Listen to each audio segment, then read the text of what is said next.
பொங்கல் பண்டிகையை முன்னிட்டு தமிழ் சினிமாவினுடைய 2 பெரிய படங்கள் அடுத்தடுத்த நாட்களில் திரையரங்குகளில் வெளியாக தயாராகி இருக்குது. தவிக தலைவர் விஜய் நடிப்பில் உருவான கடைசி படம் அப்படின்னு சொல்லக்கூடிய ஜனநாயகன் ஜனவரி 9ஆம் தேதி ரிலீஸ் ஆகுது. அதைத் தொடர்ந்து சிவகார்த்திகேயனுடைய 25வது திரைப்படமான பராசக்தி ஜனவரி 10ஆம் தேதி வெளியிடப்பட இருக்குது. முதலில் பராசக்தி திரைப்படம் ஜனவரி 14ஆம் தேதி வெளியாகும்னு அறிவிக்கப்பட்டிருந்தது.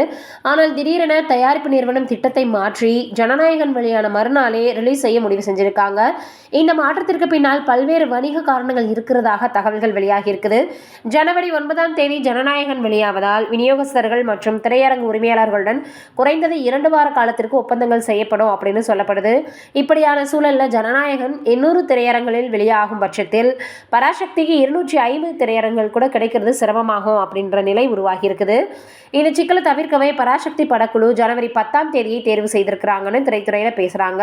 தமிழ்நாட்டில் தற்போது சுமார் 1164 திரையரங்குகள் இருக்குது.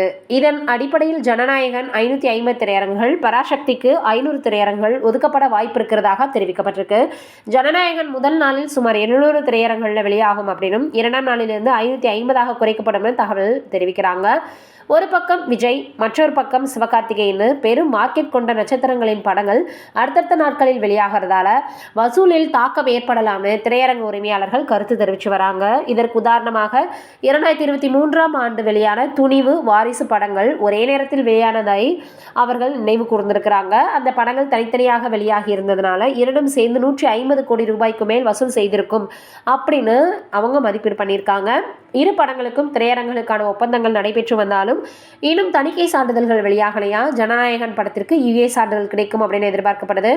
ஆனால் மொழி தொடர்பான அரசியல் கருத்துக்கள் இடம்பெற்றுள்ளதாக சொல்லப்படக்கூடிய பராசக்தி படத்திற்கு தணிக்கை சான்றிதழ் கிடைக்கிறதுல சிக்கல் இருப்பதாக தகவல்கள் வெளியாகி இருக்கிற நிலையில் பராசக்தி படக்குழு படத்தை மறு தணிக்கை குழுவுக்கு அனுப்பி அவர்களின் பதிலுக்காக காத்திருக்கிறாங்களாம்.